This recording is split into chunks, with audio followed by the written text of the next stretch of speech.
Jonathan Israel, welcome to Vienna and welcome to the Kreisky Forum. You've come today to speak about the Enlightenment and about the Enlightenment from an unusual angle, or an angle that many fellow scholars would find unusual. How would you describe your approach to this phenomenon? Well, I think I'm rather more inclined to divide it into opposing camps than most scholars are, perhaps somewhat along the lines that you are too. I see an Enlightenment which certainly wanted to introduce many reforms and changes, but at the same time, its mainstream, the moderate wing, let's say, of the Enlightenment, wanted to defend large parts of the existing order, of the ancien regime, of the aristocratic system which tended to dominate Europe and the wider world in the 18th century and at the beginning of the 19th century. But at the same time, there was a radical tendency which opposed not only let's say, the intolerance and the narrower, more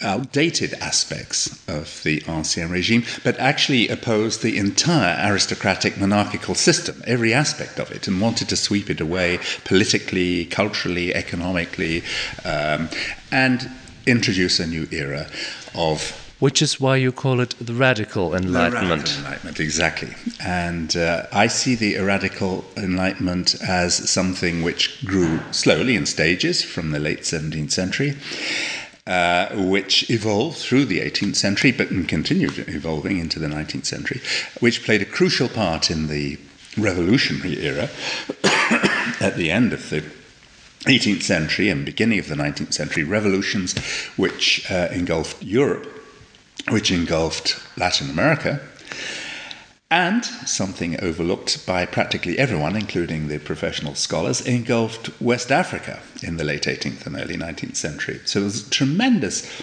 era of revolution on both sides of the Atlantic. And by no means all of this was democratic or libertarian or interested in establishing a new age of individual freedoms and collective freedom. But part of it was, and that part of it I see as the Radical Enlightenment. The Enlightenment has come under very concerted attack in the 20th century. The series title for this lecture series is The End of the Enlightenment ? Has the Enlightenment come to an end? I would argue that in a certain sense, what we conventionally or normally call the Enlightenment did in a way come to an end in the early 19th century, because there was a generalized military and political triumph of the conservative powers.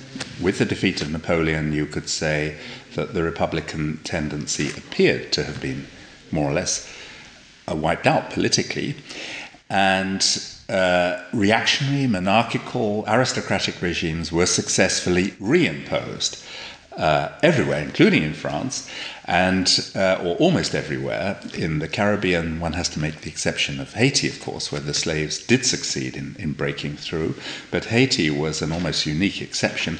By and large, even the new republics in Latin America that emerged in the 1820s were, from a social point of view, rather, and from a religious point of view, rather conservative and rather narrow in character.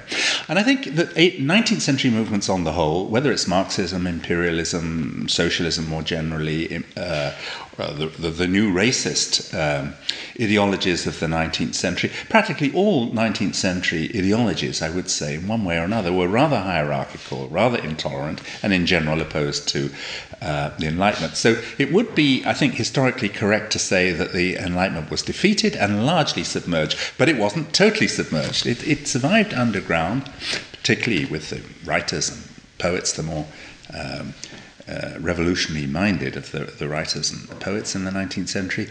And I think elements of it have resurfaced in our time, although they're still rather in the background, let's say. So I'm one of those that feel that the Enlightenment was never totally defeated, but has been largely submerged. I'm very much looking forward to the continuation of this discussion during the lecture. Thank you very much. Thank you.